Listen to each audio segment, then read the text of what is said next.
This talk is when nations from the world accuse the people of Israel of occupying, stealing their land that belongs to Palestinians, then there is a response to this accusation, which is mentioned in an ancient midrash, Tanchuma. And it is this that is chosen by Rashi, who is the classical Jewish major big biblical commentator, in his first comment on the first verse of the Bible. A comment which could never really be understood amongst the many comments made on this chapter by our sages. And Rashi says like this, he's quoting. Rashi lived 1,000 years ago, but this midrash goes back approximately another 1,000 years back, 2,000 years ago. He says the Bible, especially the Pentateuch, need not have started with the description of the Bereshis and the whole book of Genesis and the first part of the book of Exodus. It could have started with when it says in the 12th chapter of Exodus that God said to Moshe and Aaron that they should address Adat B'nai Israel, the community of the children of Israel, the first time that this phrase is used, because then they were already a community in Egypt, in slavery, but still a community, and they should be addressed with the first mitzvah given to the people of Israel. And the rest need not have been written in the Bible. This in itself already a very difficult comment. But what lies behind it could be, since especially the Pentateuch was addressed primarily to the people of Israel, and the people of Israel are not a community until they were in enslavement in Egypt, and they were alienated from the Egyptians. They themselves were suffering terribly, but they still felt themselves as a community. And Moshe and Aaron, they were the ones who were brought to become the leaders of the people of Israel. So therefore, Torah means, what's the Torah? The Torah is teaching what to do.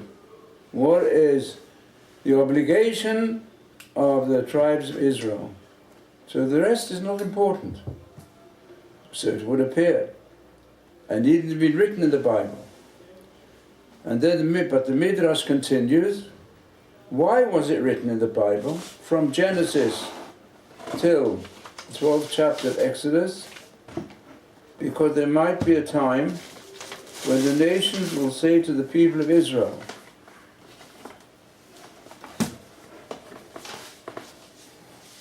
and as it says in the verse, I'll quote directly, it says in the book of Psalms, 111, that why did God reveal to his people his creation? The people needed it to be written. You could say they might have learned it from oral traditions. His people, the people of Israel. And this Torah was given to the people of Israel. But why did he write it and make it known? In order to give to the people of Israel that which has been inherited by the nations. The people of Israel were slaves in Egypt, but God decreed that they should survive and reach the 7 Canaanite nations and take them over, to dispossess the Canaanites and take over the land, then they might go and say, the nations of the world, to Israel, you are robbers, you are illegal occupiers. You have conquered the land which belongs to 7 nations. Then what will the people of Israel say to them? Now we can say to them, all the earth belongs to the Holy and Blessed be He. He created it. And He gave it to whoever was Yosher, upright in his eyes. Through His will He gave it to them, and through His will He took it away from them and gave it to us. So, this is a very cryptic midrash, which was available to Rashi, in front of Rashi, from 1,000 years before Rashi, 2,000 years ago.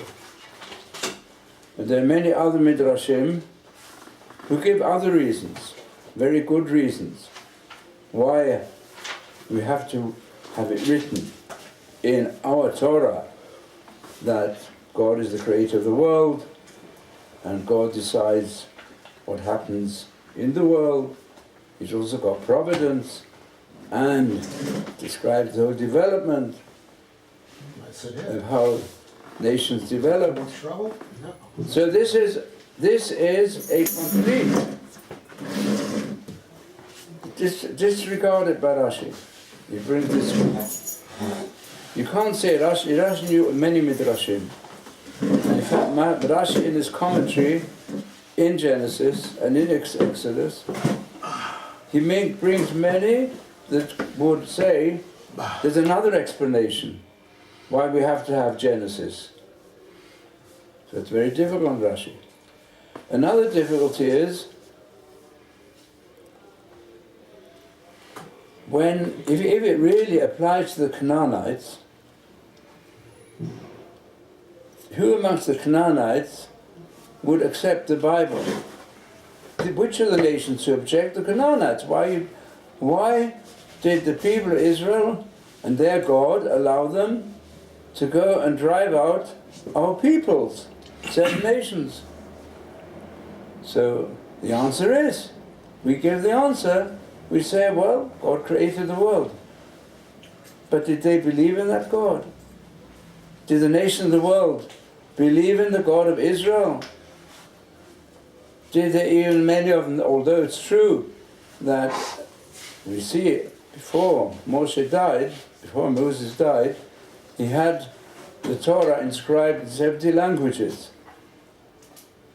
But it's unlikely that the Canaanites bothered to read it, the 70 languages, and the other nations. So wouldn't if the prophets of Israel and the others who came after Moshe, they would have quoted the Bible, the nations of Israel were worshipping idols, didn't believe in the Bible, didn't believe in the God of the Bible. So what did it help? And if symbolically this is transferred to the Second Temple period, it's more difficult to understand, because we know that after the banishment of the remnants of the Jews to Babylon, there were hardly any Jews left in this land, and it was like a desert, and lions covered the land. And when the Samaritan people, certain people from the other nations gathered, and they didn't keep the laws of the land, so the lions devoured them. So therefore they became interested, what is this land? This land has special qualities. So they decided to adopt certain Jewish customs. But also they made great difficulties when Ezra and Nehemiah came, not with so many people, 40,000 Jews, to go and establish the Second Commonwealth. He was given support by Cyrus. Cyrus said, he even said, he learned from the prophet, God has appointed me to go and help you build your temple. And he actually helped in many different ways. So therefore the nations of the world, such the empires, didn't object to the re-establishment of the Second Commonwealth. So when do we find the nations of the world say you are robbers? Where do we find it? We find it today. Today, even more, really up to date. Not only do they say that replacement theology, that the future of this land is for the Christian world, and the Muslims, even the more moderate ones, they also admit, they say that Ishmael takes the place of Yitzchak, because the Jewish people, in the Quran it does describe that Muhammad accepted Moses as the greatest prophet before him, and that it was divine. And there's no mention there specifically about the land of Israel, because that was not his area.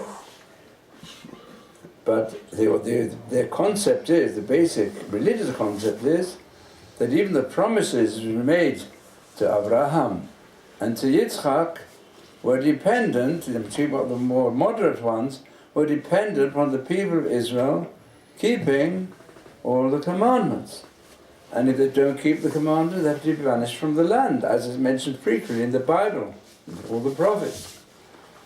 And therefore, who takes their place? Islam. Islam is the replacement theology. He's there. He's the beloved son of Abraham Avinu, who took the place, Ishmael and his cultural descendant, of Isaac. So therefore, it's today that they go even further. The more extreme ones, not just replacing theology, but they say, you are robbing us. I'm not speaking about those amongst them who are really maniacs for destruction, but even the other. It's become widespread. Unfortunately, the majority of the Islam world, they think that Islam is universal religion, and there's also going to be a leader coming from Islam who will change the world. And even if they admit that Moses in his time was the greatest prophet, they say that they reinterpret the Quran in different ways, and they say that Islam is the ultimate universal religion. And these days it's gone so far, further than any other time, they say it's even about Jerusalem, which is not mentioned in the Quran. But Jerusalem has become more important for even the Muslim theology than Mecca in many ways. And therefore they say, the Temple Mount, it all belongs to us. So these distortions, the rewriting of history, they all have, some will say it consciously, some they won't say it consciously because they're still intelligent enough to recognize historical truth from so many angles. But they understand it. They say, today that's how it's changed. And today, the Palestinians who recently emerged, Palestinians such did not exist till the last decades. Beforehand, it was a question of the Jordanians. Those who lived here in Palestine were Jordanian citizens, because there wasn't a separate Palestinian entity. But that's how things have developed, and therefore, these days, we are being accused all round. Some accused openly, and some maybe even believe it inwardly. Even some of the great leaders of world politics who have great power and great influence, but they've got certain connections with Islam, and they feel to some extent, yes, the Jews are occupying a land that is not theirs. It's still, it's Jerusalem or the West Bank, and some will go a bit further, and they'll say that it all belongs to Islam. So therefore this Rashi, like so many things we experience today, we don't anymore live in the time of prophecy. But we do live in the time of the fulfillment of prophecy.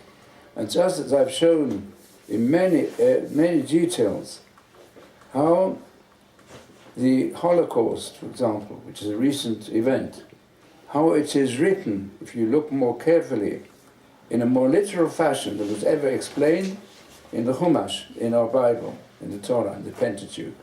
There's many indications that if we do not turn to God as a people as we should, we might experience the terrors of the Holocaust. Hinted at already in the first vision given to our forefather Abraham. And then certainly nearer the end of the book of Deuteronomy. So similarly also this Rashi is not just referring to the development of the wildness of Islam, of Ishmael, and also that his intention ultimately that he wants to rule the whole world, which is mentioned already in the book of Genesis. And this is certainly the intention of many in the Muslim world today. And therefore, because of this, they're also accusing us. And whilst they're not so much concerned about very cruel and devastating acts of destruction of different parts of the world, day by day, it's Israel which is their target. And we've got so far in this that unfortunately many Jews who assimilated, and they also think the same. Many Jews, assimilated Jews, BDS and so on, they feel that Israel should become, if Israel becomes, let's say, we make an Israel state, including all the areas, and we at the same time are democratic, they know quite well the birth rate of the Muslim population is, I think, 10 or even 20 times as quick and rapid as that of the Jews. And therefore, in a short time, we're going to be democratic.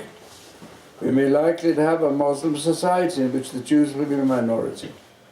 So we're in a very difficult dilemma. And this dilemma is referred to in Rashi. Now, to explain more deeply what Rashi means, I want to go a little further with you. It's as follows.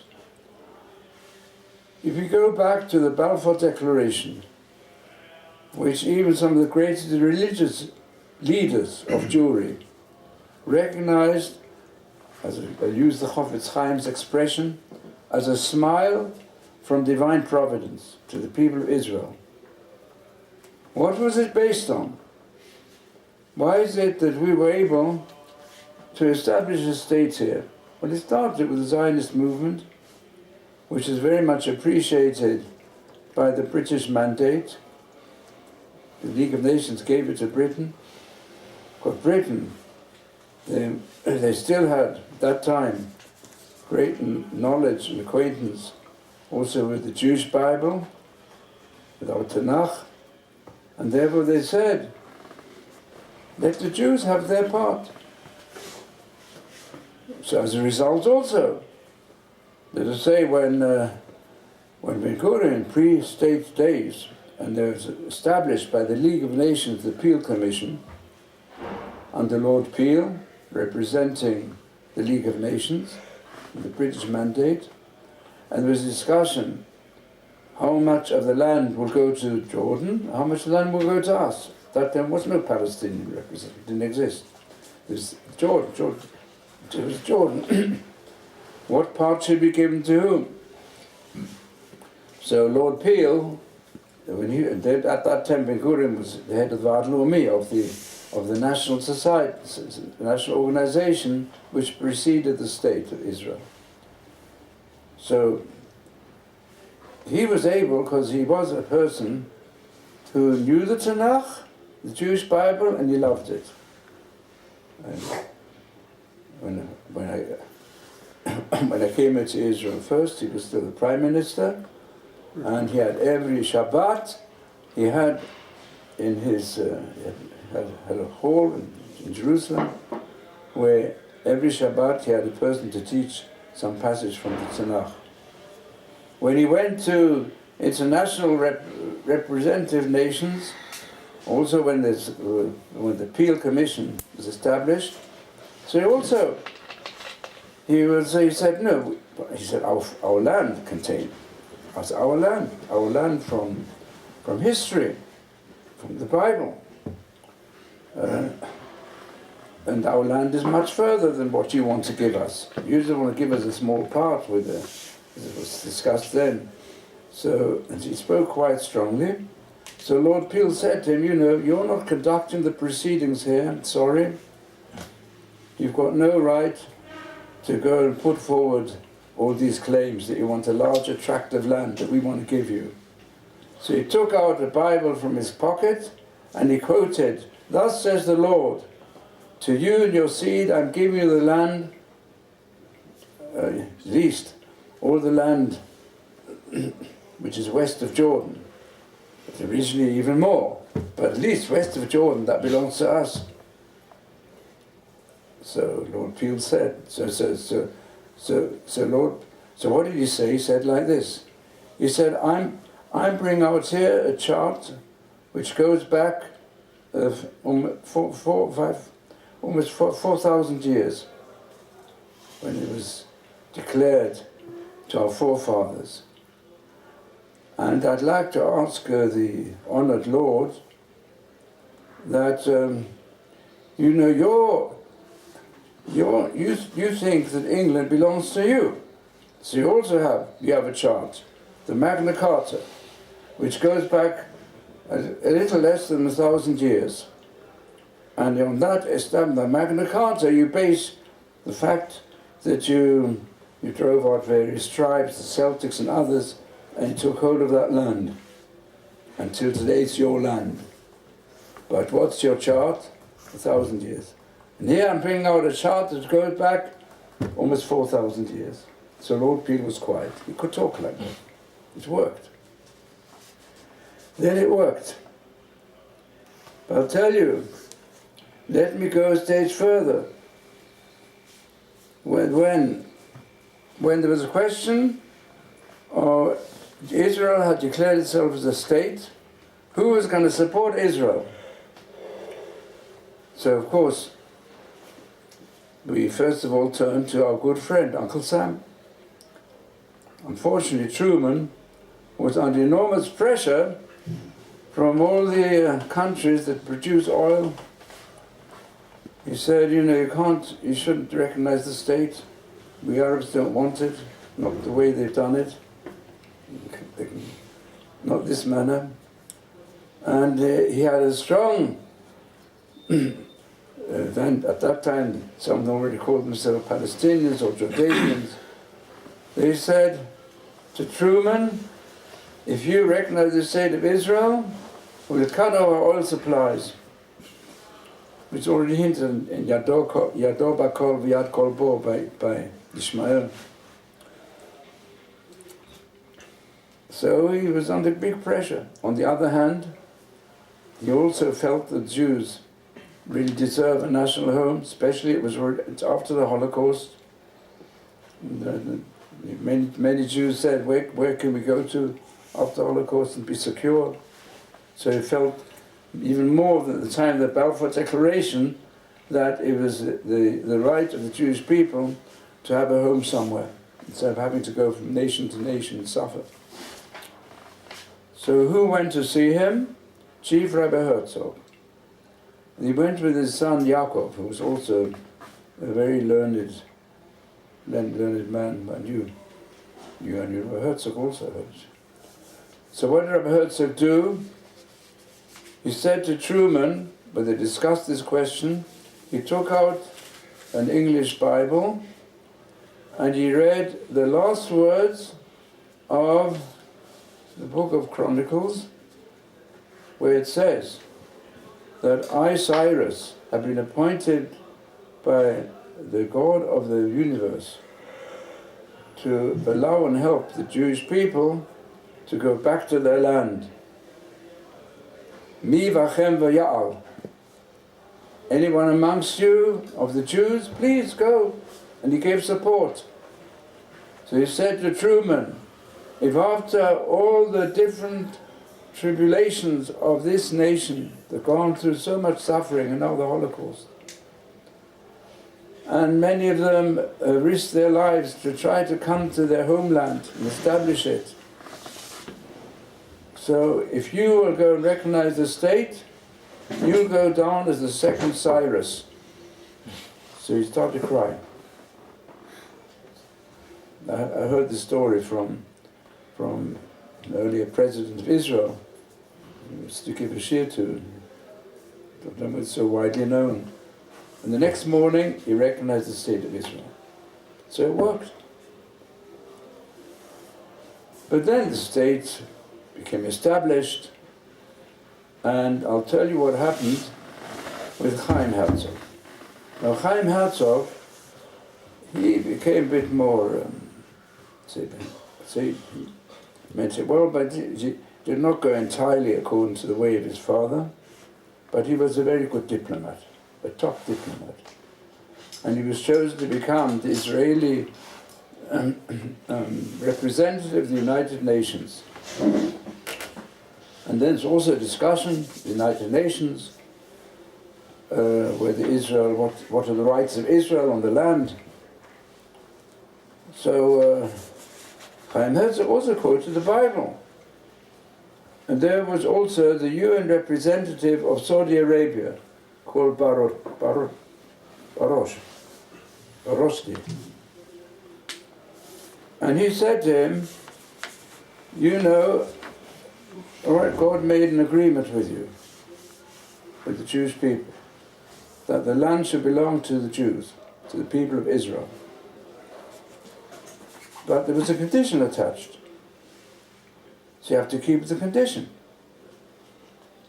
Well, the condition is to believe in God, and you didn't even mention God, not in your Declaration of Independence, not in your national anthem, and many of the leaders don't believe in God, and many don't believe in the Bible, and many of them don't keep the Shabbat, and keep other mitzvot. So therefore, you're not keeping your part of the biblical covenant. And therefore you have no right on this land at all. So that was very difficult, obviously. Now this is mentioned in the Song of Moses, exactly this situation. It says in the Song of Moses, they, the people of Israel, have made me jealous below ale by leaving out the name of God. We are the ones who taught humanity, taught Islam and taught Christians that there is a God, and you refuse to mention his name, below ale. What will I do? I'm going to make you feel jealous, the people of Israel, by having a goy naval, by having a lowly people, who are not really a people. They're not really a nation, but these Bedouins are going to get together, and they will say, first of all, they themselves aren't really a nation, but they make themselves a nation, and they're going to say, you're not a nation at all. It says that in the Song of Moses, we read a few weeks ago.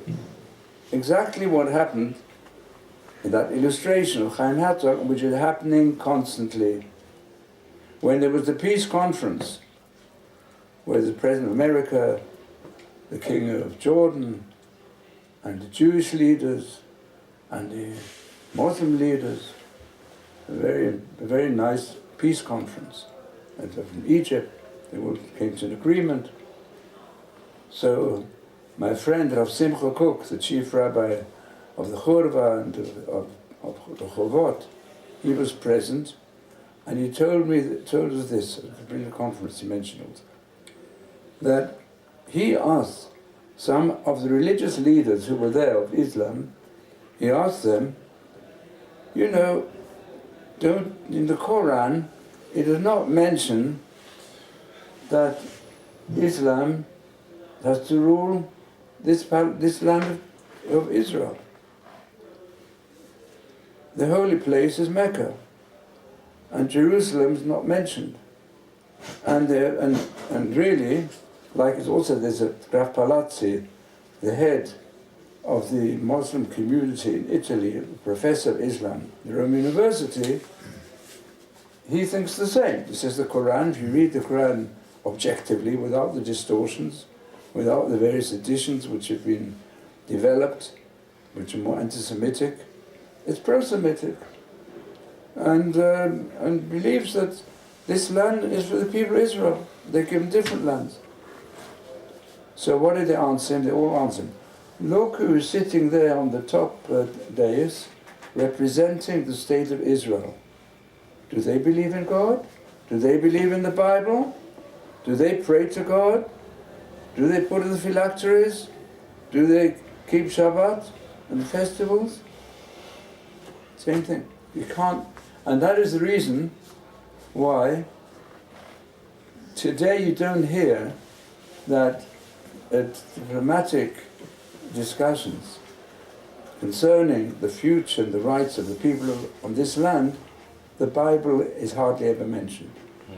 Why not? Because it says in the Bible that if you Jews don't keep also the high morality which is demanded of the people of Israel, you'll be banished from the land. We say it every day in Kriyat Shema. Yeah, it said second part of creation. So therefore, it's not used anymore. And that's really what Rashi is saying to some extent. He's saying, if you, the Jewish people, will speak in the language of the Bible, not only speak in that language, but fulfill what it says there, what is the duty of the people of Israel, they listen to you. But what's the point of speaking and acting? Practice what you preach. Yeah. That's what it depends on. And let's put it this way. It's also even, I bring it right up to date. All right, we have the Kotel. Yeah? Now they're saying there's a majority vote of UNESCO, yeah? That the Temple Mount and the Kotel all belongs to the Islam world, has no connection with the Jewish people. How could they say such a thing?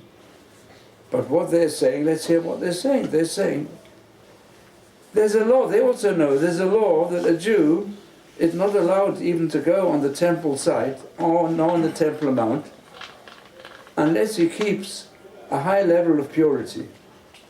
And you are allowing Jews who don't keep the high level to go on there, and according to many, there's a punishment on that of the soul being cut off from his people.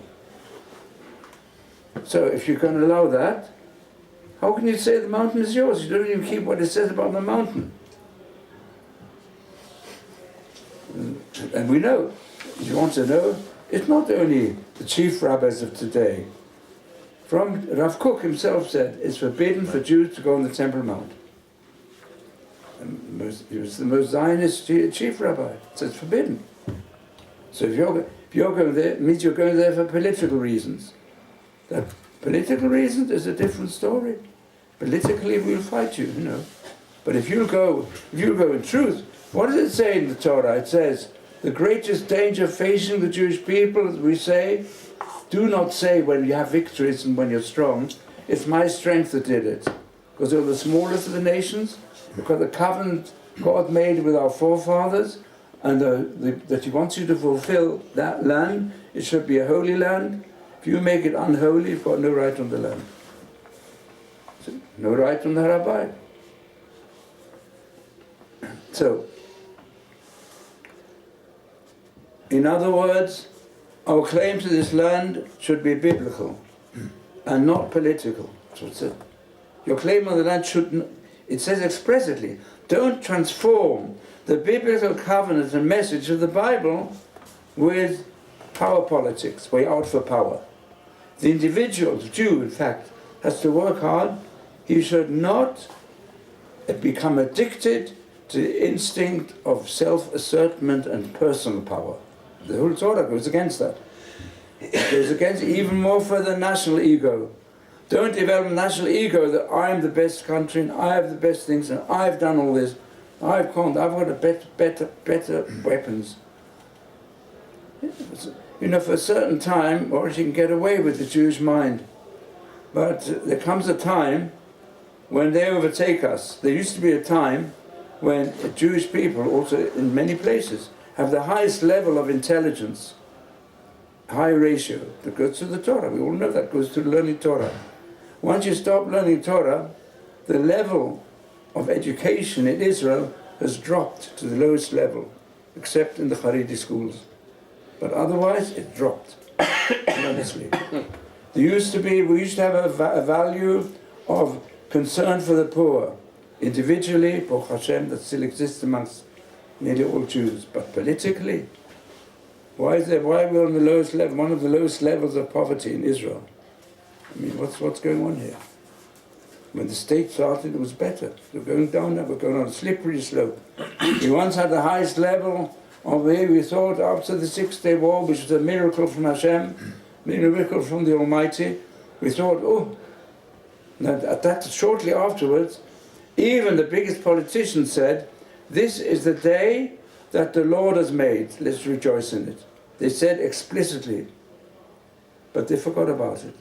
After euphoria of the first few months, they developed the James Bond vision of the Israeli, who's got a better secret service than anywhere in the world. He's got the best, he's got the highest level arms and so on. He's invincible. But it's going down and down and down. Even going down so much that one of the most right-minded prime ministers we ever had, he turned right round and drove out a most flourishing section of the land of Israel, which could have brought the whole crisis of what's happening here. So the world, we see we're in a difficult situation. Now, so I now want to deal with going back to the words which Rashi brings from this Midrash, to understand it more deeply. And to understand more deeply why the Bible has Genesis and Exodus as a basic principle.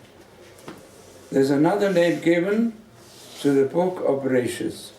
It's found already in the other books of the Bible. It's mentioned. This book is mentioned in other books. Sefer Yashar. This book of Bereshis is called the Book of Uprightness. Sefer Yashar. Already in other books of the Bible, and certainly by the rabbis. What's the mean Yashar? And I say, I'm going to say Rashi is so perceptive of every word, and that's why Rashi chose this Midrash. What does it say in this verse that Hashem created the world and he gave lands to different nations, and he takes away lands and gives lands? His land he gave, his central land, Eretz Israel, he gave Lasher Yashar Be'enav, that which is upright in his eyes. And that word Yashar is the key word. Yashar comes even before the Torah. And all the other Midrashim speak about that. For example, the Midrash, that Derech Eretz precedes the Torah. For the 26 generations of the development from Adam HaRishon till the time when the Torah was given are 26 generations. What is the purpose of those generations? To teach Yashar. What's Yashar mean? Also, it says in Sefer Devarim often, you've got not Yashar Be'einayim, not what's upright, Ki ish kol Yashar Be'einav, not what each person thinks is upright, because he's got false vision, but Yashar B'nei Hashem. What's Yashar B'nei Hashem, upright in the name of Hashem, is the purpose of the human species. As it says in the end of Kohelet, why did Hashem create the world? He wanted to make Adam Yashar.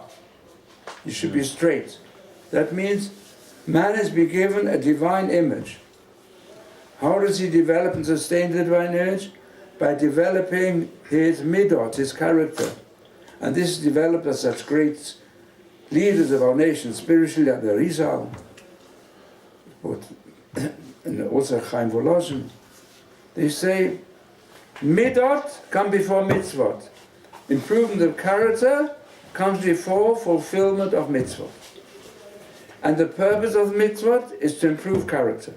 You can prove from many sources in different parts of the Chumash. You can also prove that's what Hashem wanted. He wanted to create a beautiful world. A world that is a Gan Eden, is utopia, is a paradise. And He's also promised through His prophets there's going to be such a world. And Hashem wanted to grant the whole world. And originally tried it with the whole world. So I'll tell you, you can go further. If you go and look carefully at the generations from Adam until the giving of the Torah, what do we have? We have, first of all, Somira, all to do with character. It says in Ethics of the Fathers, which you know by oral tradition, Hakina hatayva kavod, possessiveness and jealousy, kina, tava, the search for lowly pleasures, bakavod, and the desire for great fame and honor. These take a person out from the world. And now that's so literally in the Chumash. Adam HaRishon, he could have become the source of this whole globe being a paradise. But he sinned, because of his sin, driven out of that world. Before he didn't have a conflict between good and evil, and now there's always been a conflict between good and evil in each human being and in the whole world. Because it's a struggle. The struggle, we live in the world of struggle. Gan Eden is the world of harmony. And we can actually change the world from a world of struggle to a world of harmony. Hashem wanted that to happen. If you choose virtue, it says so. If you choose virtue, you have life. If you choose vice, you'll have death. It's called spiritual death and social death. It'll come.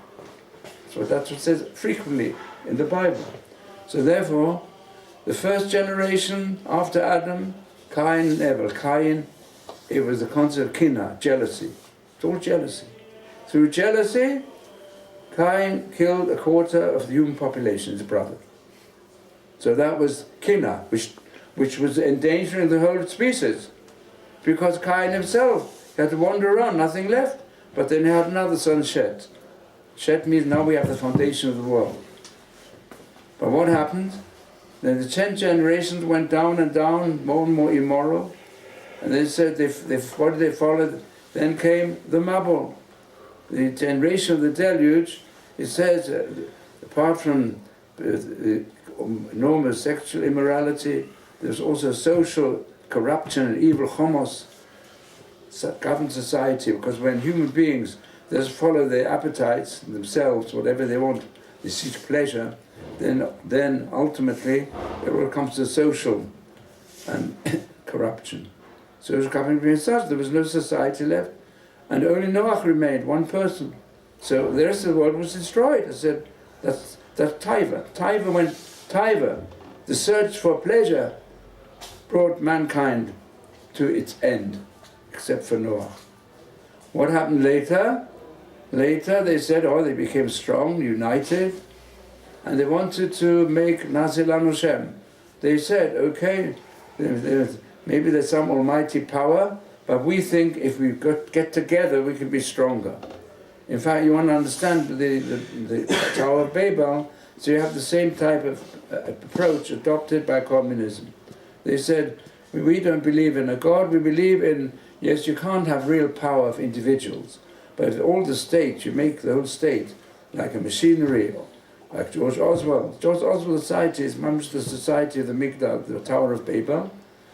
So Hashem said, well, I've already promised I'm not going to destroy all mankind, so what can I do? So Hashem said, I've got advice what to do. I'm not letting them take over. Don't let them think that they can go and rule human society, which by thinking the human being can get together in one group and make themselves people who will disregard morality. It can't happen. So how to do so? I divide them into languages, into states. And what I hope that one of those groups, that if they're separate, it'll be easier to have a mamlechet kohanim, a kingdom of priests, which will bring the whole earth back to me. So therefore he was looking. But from Lot, Abraham didn't find anybody until Abraham came. And Abraham said, I'll stand up for you. I'll run in front of you. I'll proclaim you all over the world. Noach was not ready to do that so much. So Abraham came. So first we have in fact the first three, Somera, Kina, Taiva, Kavod. Nasil Hashem, the Tower of Babel was kavod of man. If man is so great, you don't need God. Yeah? If communists, the communists also had a worldwide vision about the whole earth become communists. And then they don't need God. You can be agnostic or an atheist. But so you see, all the division comes. The division creates the possibility to develop a group. So you hope from Avraham you'd have the whole group. Avraham is Midat HaChesed. Midat of Chesed. His son followed the Midah of Gevurah. Not going to all this, but these are deeper concepts. In other words, he established this pillar, great pillar of life, of loving kindness, of constantly working for the better. That's part of becoming Yashar. That's the first level of Yashar. Do Chesed, like Avraham Avinu. Do Chesed even with Sodom and Amorah who anti-Chesed. But try and appeal, there should surely be, amongst the bigger society, there surely is a million of people who don't believe in driving away strangers and being cruel to them, and making a society which does not allow any form of loving kindness. On the contrary, it's a cruel society, except for the rich, the elite. No. That's Avraham Avinu. Then comes Yitzchak. He followed parts of Guyat, he was strong and disciplined, followed the way of his father. Then Yaakov is Tiferet, is a combination, is the pillar of Torah. With Torah brings glory to life, balancing the different aspects of human character. So these are the three Avot, which are the pillars of the nation of Israel. And they're also of the seven Sfirot, the first three Sfirot. Then we have a description of Yosef HaTzadik, which is how you have to avoid temptations if you want to reach a high level of pursuing virtue. Even if it's very difficult, you still give up everything in order to pursue virtue, even you're in a place where everything is governed by vice. You, in order to become part of the people of Israel, we need Yosef. Tfilat Yesod. Then we also find the beginnings of Yehuda, who showed leadership. Yehuda is Malchut. And then we have at the beginning of Shemot, where to come to the truth, the full leadership of the people of Israel goes with Moshe and Aaron. And so Moses and Aaron, Moses is called the pillar of eternity because he gave us the eternal Torah. And Aaron is the pillar of Hod, which means majesty and expansion, to constantly pursue peacefulness, emphasis on producing peace out of all different conflicts. So we have here what we call the seven Sfirot, expressed from Bereshit. The first part of the Bereshit does away with the evils of Kina, Taiva, Kavod, and then we have Moshe and Aaron. All this builds up the character of the Jewish people to be Yashar. Yashar means you can have the exact balance, the balance of life. Don't go into extremes in other directions which lead you astray. Instead, we go in the ways of Hashem which are balanced. So this is, I think, the depth of Rashi. Where the Rashi says, to whom does Hashem give the land? Who's Yashar Be'inav, Yashur. And Yashur comes before the mitzvot. Now, in fact, there's a verse in Habakkuk, Prophet Habakkuk, chapter 3, verse 5, which is very significant to understand the significance of Genesis and the significance of what Rashi brings here. That Hashem, it says, this had to say in Hebrew, by Modet Eretz. That's a good. Amad, Hashem stood up and he measured this globe. He measured the globe to find out which is the land which is most central. I'm following here also the Kudari. Because the central land is the one that will have the biggest influence, can have the biggest influence on all inhabited parts of this globe. So he chose a land that is the fulcrum of Africa, Europe and Asia. He chose that as the land. He also chose that as the land because you know that it's got the largest variety of climates and of flora and fauna in the world. Otherwise, it can be a most fruitful place. You know, it's also the meeting place of so many birds and so on. It's a most unusual land. Also, a land which has to leave a very high level to be peaceful, because it's used as a regular connection between African nations, Asian nations, and European nations, and they'll go and frequently fight with one another on keeping this junction for themselves under their control. That's going on today. So, and from there you can go out also to the Atlantic or even further. So Omad Vaimoidet Eretz. So Hashem speaks about the beginning of the world. He measured this globe and said to himself, this is the best land. In fact, that's the place, according to tradition, where there was Gan Eden. So it was the central place. And we know even the place where the Beit HaMikdash stands. That was the place from which the creation world began. He measured it.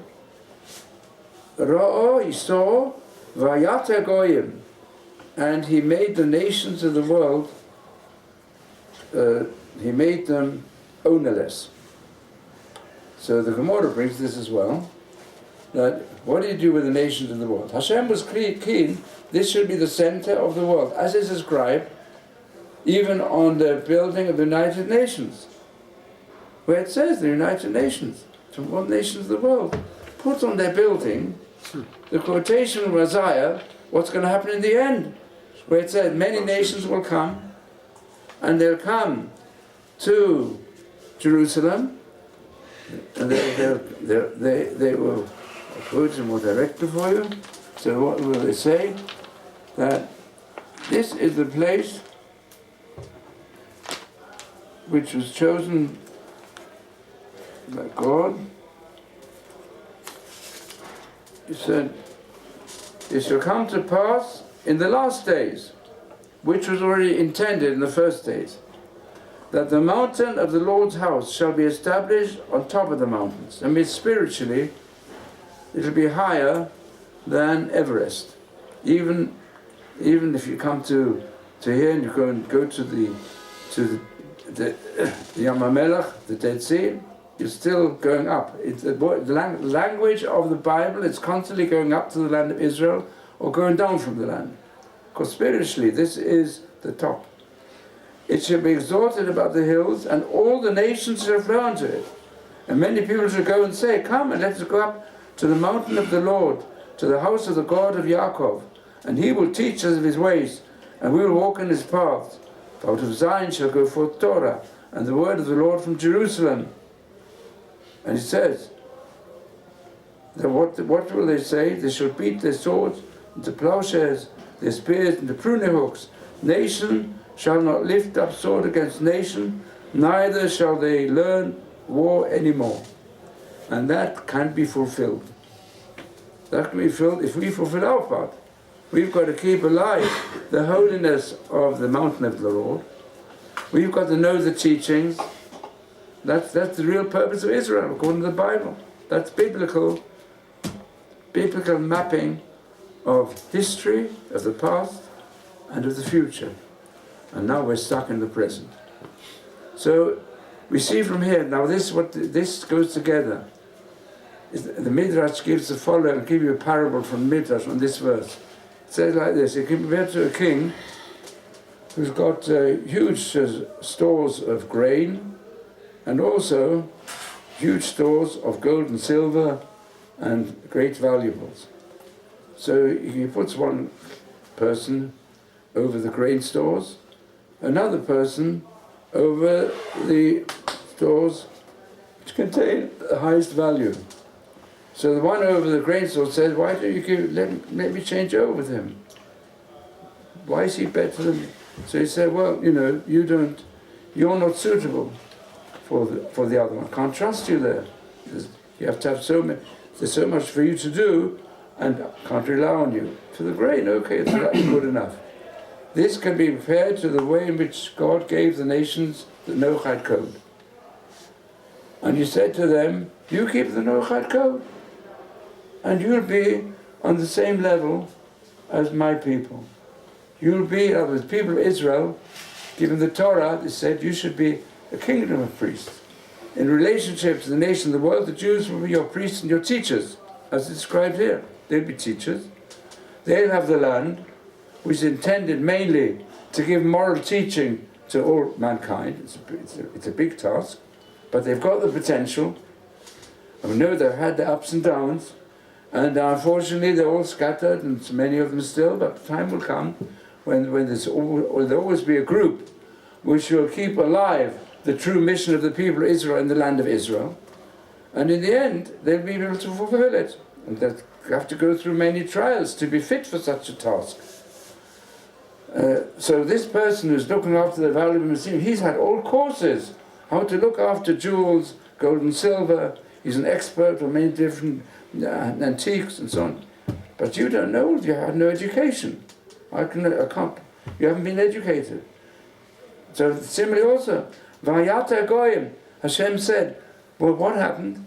I was quite ready to establish this right from the beginning. But that's why I gave the Torah in the desert. Why in the desert? It opened to all the nations. They could all have become part of it. But they didn't want it. You see, they didn't want the Noachide part of it. So even the Noachide part you don't want to keep, how can I expect you to reach the part to become the teachers? You won't be able to. And therefore I gave up. Like here, you haven't had the education. You're willing even to go through the discipline you have to go through. And test it, give test. If this person will never touch something that isn't his, will go and use it for his own purposes. That's the way of Hashem. And that's what's happening today.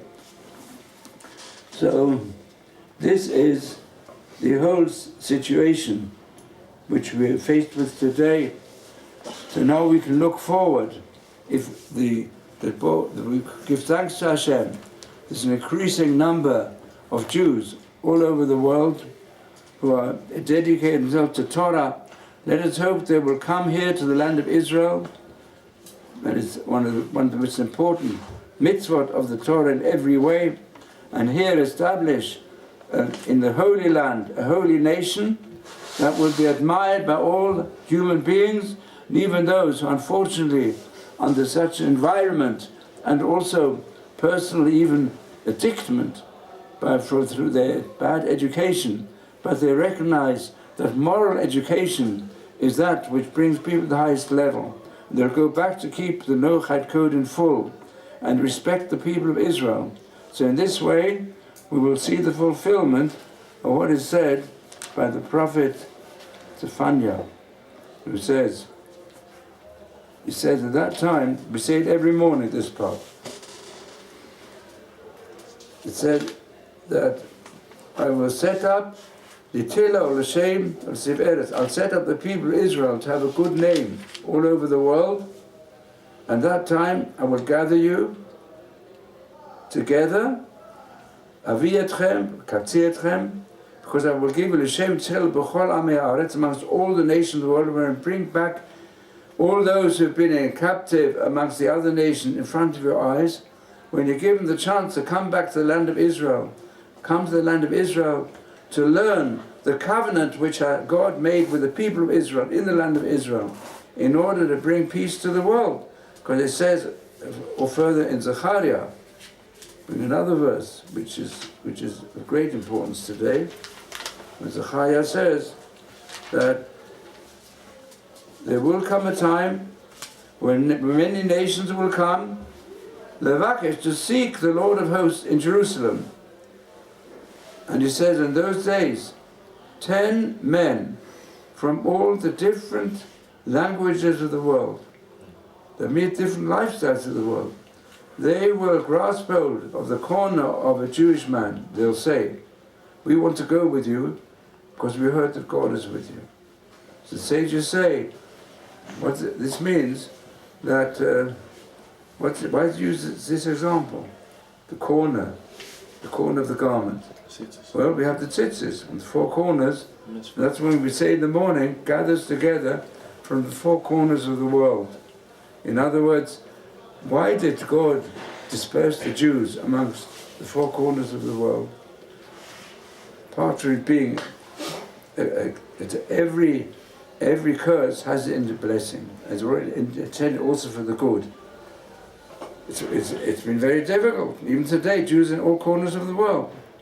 And many of them, as a result, are becoming assimilated by the nations. But also, it says it's in order to spread the knowledge of the Torah amongst all the nations of the world.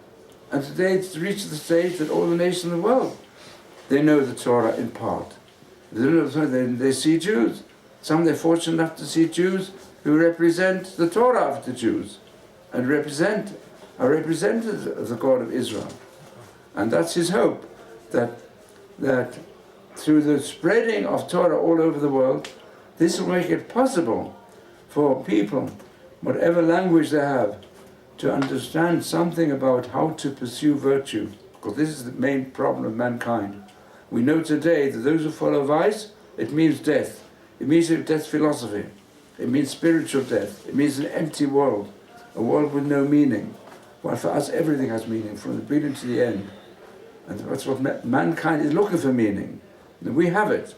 So we have to work here hard to make sure that we spread this Torah, this will be fulfilled, like the sages say, that every Jew will have 2,800 disciples from the nations of the world.